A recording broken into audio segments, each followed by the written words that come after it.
Business Brain, episode 565 for Wednesday, July 10th, National Pina Colada Day 2024.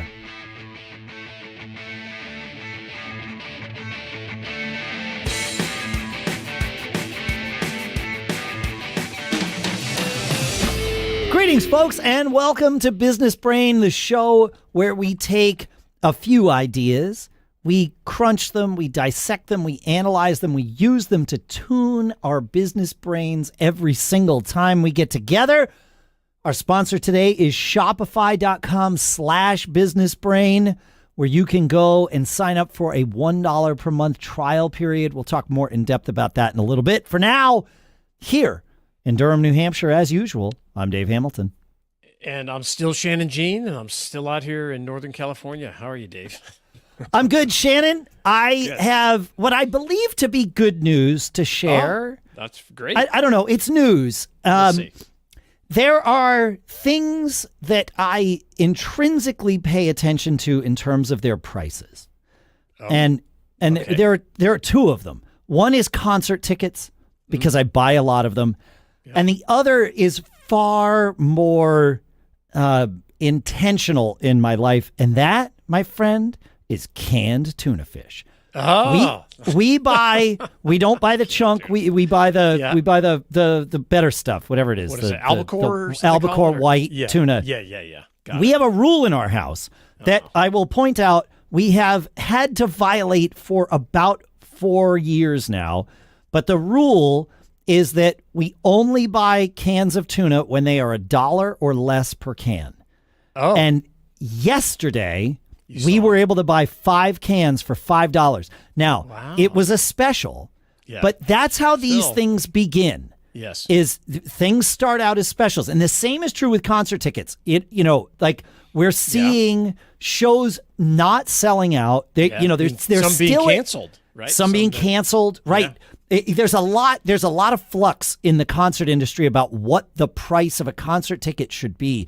Post-COVID lockdown, of course, during COVID lockdowns, there were no concert tickets being sold. Post-COVID lockdowns, the prices skyrocketed, and people were buying them because people had mounted up a ton of money and wanted to get out of their houses and go see concerts again. So they were selling out at top dollar, and that's fine. We bought tickets for the Stones, the Rolling Stones. We just went and saw them a couple of weeks ago. We talked about it with the I can't remember the name of the company that would check your bag. Yes. The remote locker people. Yeah. So stupid. It's stupid. No. It's great that it exists. It's ridiculous that it has to. It's terrific. But we bought those tickets in October. Now, we bought them on the day they went on sale. Stones are my dad's favorite band, and I was happy to spend whatever it was. It was almost $500 a ticket, right? Like, it was not cheap. That's high for a concert ticket. I would agree. I would agree. That week, tickets were being fire saled for that same show for let's in our section, let's say half of that or slightly less than half of that, which totally fine. This is not sour grapes. My family always yells at me. They're like, I can't believe you're looking. We've already bought tickets. It's like, no, I want to know for next time. Yeah, that makes sense. Yeah. Because if they don't all sell out, it's a sunk cost. It's totally fine. But if they don't all sell out right away, then I want to know at what point before a show, like when does the dip happen versus it coming back up? When does it plateau? All those things. So I pay close attention to this stuff because we see a lot of concerts. And we did. We went and saw John Fogerty from the 20th row, perfect seats, last minute 2 weeks ago. We paid $30 a ticket. I paid more for my parking space. Sweet. Yes. Yeah, right. But so the number is somewhere between 30 and 500, right? But it's come down. And tuna has also come down. I know it's just a special, but that's going to normalize. Yeah, you telling me that tuna is a buck a can tells me that interest rates are going to come down soon. Yes. That's exactly what I'm saying. Yeah. Yes. That's what we want. Yep, it's the tuna fish litmus test, but it's a thing. Yeah, groceries have been ridiculously priced since COVID lockdowns. It's been nuts. Yeah, the inflation on groceries, and it's not like the inflation index or whatever. Oh, inflation is up 4%. It's like no, it's like double.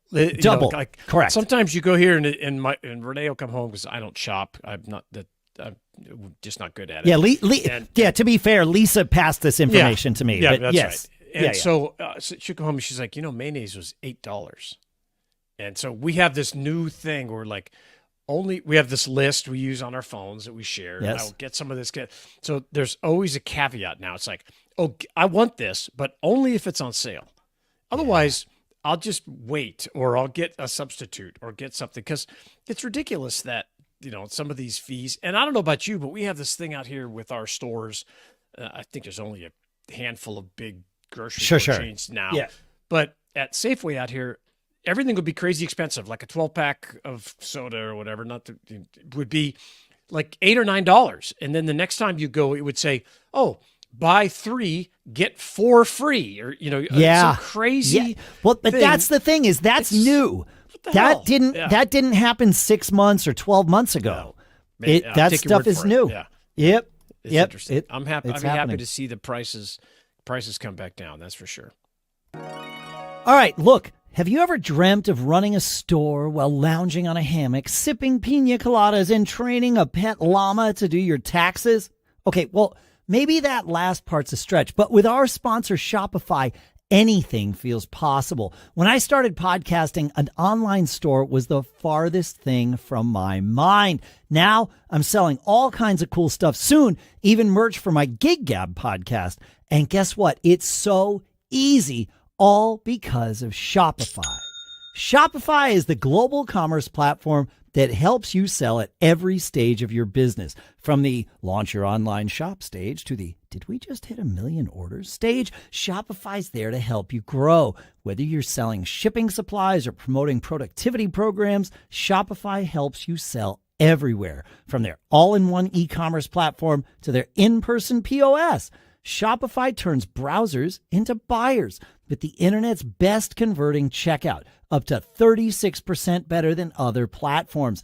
And with Shopify Magic, their AI-powered all-star, you can sell more with less effort. Shopify powers 10% of all e-commerce in the U.S., and it's the force behind brands like Allbirds, Rothy's, and millions of entrepreneurs across 175 countries. Plus, Shopify's award-winning help is there to support your success every step of the way, because businesses that grow with Shopify. So, if you want to live a charmed business life, sign up for a $1 per month trial period at shopify.com/businessbrain, all lowercase. Go to shopify.com/businessbrain now to grow your business no matter what stage you're in. Shopify.com/businessbrain. And our thanks to Shopify for sponsoring this episode. Okay, man. All right. What do we got next? Yeah, what do we got next? So, we're not going to talk about tuna, but we're going to talk about. Well, then forget it. Folks, thanks so much for listening. Thanks for coming. So I'm a plant guy. One of my first companies that actually took off and made money when I was in college was a landscape construction business. And one of the phrases that we use in that business, as I learned, I went to school for that, I went to college for that. And one of the phrases that you hear a lot was right plant, right place. And okay. The lesson behind it is, if you're going to take if you have somebody by their front door and you're going to plant a plant, you want to plant something that's going to like stay the right size to be near somebody's front door, for example. If you plant something that's going to get 20 feet tall and 30 feet wide, you're just creating a problem. Right. Yes. Okay. Right. Hack it back. And you're trying to get this plant to do a job it was not created to do. Okay. I'm with you. I'm following you. Yes. Segue this here. I've taken that once I left that business decades ago. I started thinking of that concept works with people as well. And with your business, it's right person, right position. And I like this. Yeah, and what I want to talk about is, because there's some nuance to it. This is not just, oh well, you get somebody that's good and then you just keep promoting them, because all right, look. That was Sorry. it. That's okay. That's all right. I pushed the wrong button. We're just going to leave it in. Highly unusual. It's We're totally going to fine. put this date July 9th at 1:30 p.m. because that's the thing. Okay. Anyway, I was going to remove the banner from the bottom here and the video thing, which I know 99% of you don't even see, and yet there I am pushing the wrong button. I like the music. I love Shopify. They are I could do a whole show on why I love them so much. But anyway, so you get people in, and it's the typical. Okay, you start them out at some level. They're good at that job. And you're like, well, maybe this person would be good at that. Let's move them up. And a really common example of the Peter principle is you have a salesperson that you keep promoting, giving more responsibility, and eventually they become the sales manager.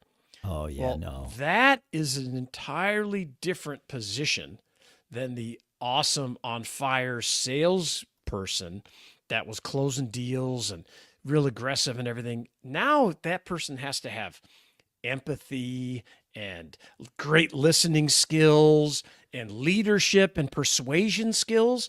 Yeah, that which it takes to sell is not that which it takes to manage. Yeah, yes, exactly. Now, if you're fortunate, some of them do good. But in my experience, some of the folks that are just okay at selling become very good managers because they have a different skill set, right?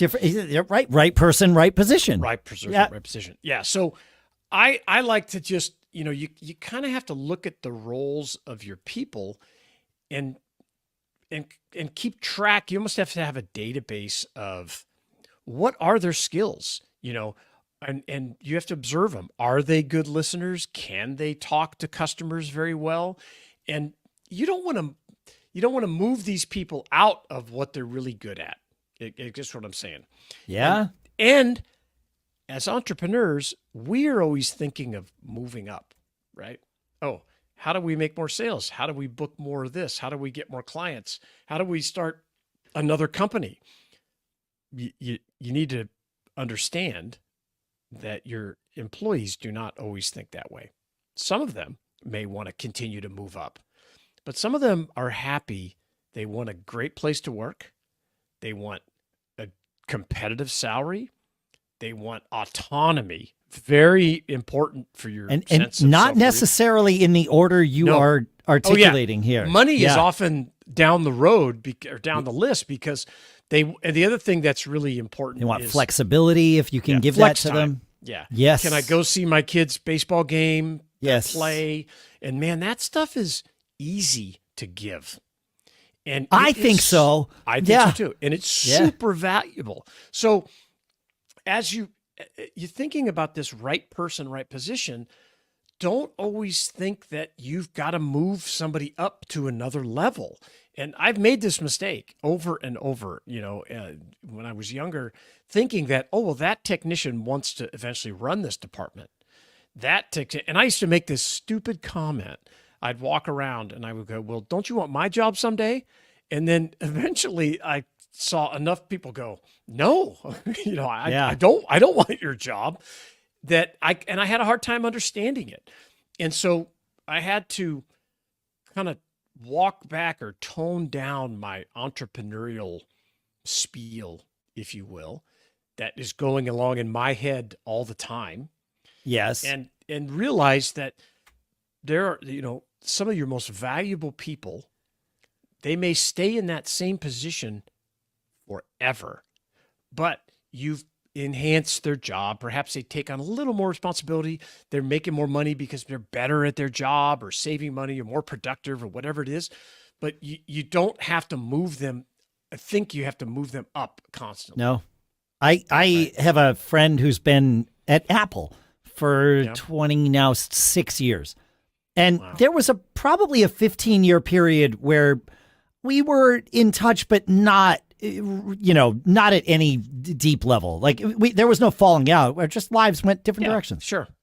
And we wound up syncing back up a couple of years ago, and he literally helped start a department that was blessed at the hands of Steve Jobs. Like Steve created this department. Nice. Yep. Yeah.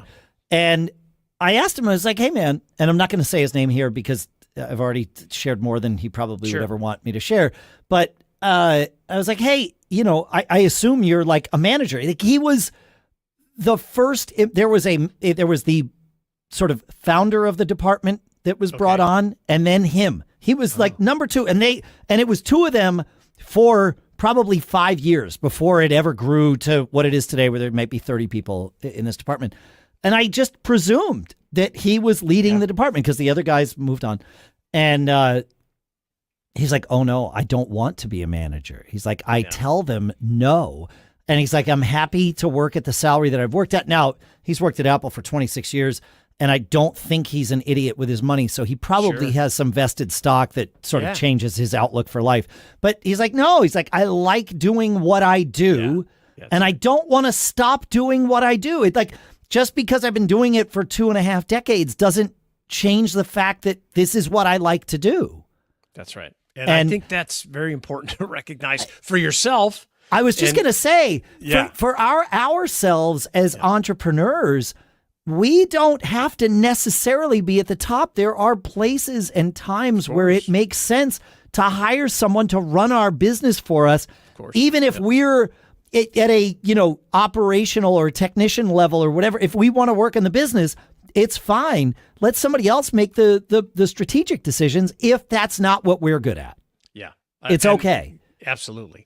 And I've lost good employees by pushing them to take on more, responsibility, to become a manager. And many people don't want to manage other people, and they're miserable at it. And I'm one of them, by the way. I know I do manage other people, but it's not my favorite thing. It's not why I do what I do. Yeah, I have to do it.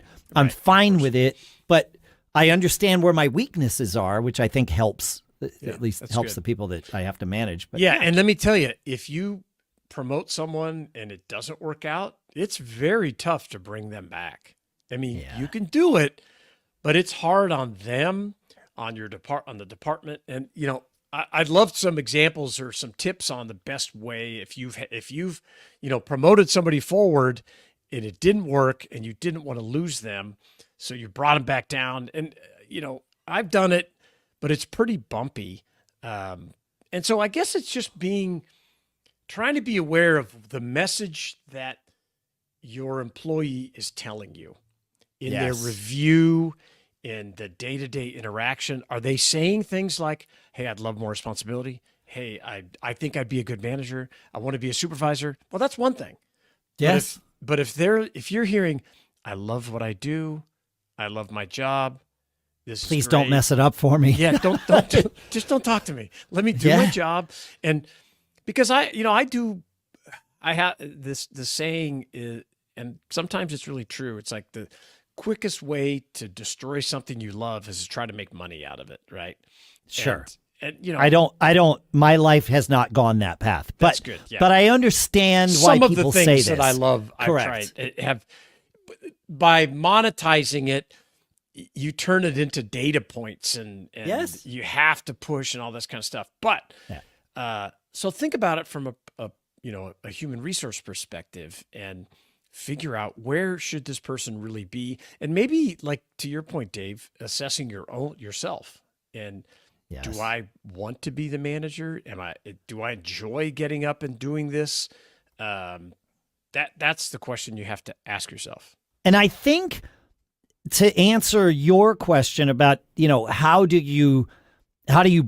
you successfully brought someone back from that, or how do you successfully bring someone back from a failed promotion, essentially? I think it starts with a company culture that prioritizes self-awareness. And that means you have to do that for yourself. Like, just being honest about, okay, I've said it on the show, but I mean it. It turns out I'm a pretty good leader. I'm not a great manager, but I tell my people that, and that and other things sort of promotes this idea of, let's just be honest as we figure out who we each are. Let's be honest about that. It's okay. And then if somebody does have a short stint as a manager and comes back from it, well, then that's not failure. That's learning. We've learned, okay, that's the wrong spot for you. This is an experiment, and it's all okay. Yeah, that's great. Yeah. That's smart. And and having that discussion openly. So that Yes. you being able to talk to people, hey, if Yeah, this so doesn't work, it's not a hidden, like, oh, it's not taboo. It's like, So-and-so, we tried it, didn't work. Oh, that's fine. Okay, great. Or I didn't Yep. even just giving them an out, creating, hey, I didn't really enjoy it. And so I want to do what I enjoy. I'm going to go back and be a technician, or I'm going to go back and be a sales guy, and someone else going to step into that role. I love it. I think it's great. Love it. I'd love your feedback. Let us know the way you handle this stuff. feedback@businessbrain.show. Tell us what you think. Absolutely. Like he said, feedback@businessbrain.show. We love your emails. We love the thoughts that we get, and then we get to crunch it all together. We get to keep living that charmed life, and we'll see you on Friday.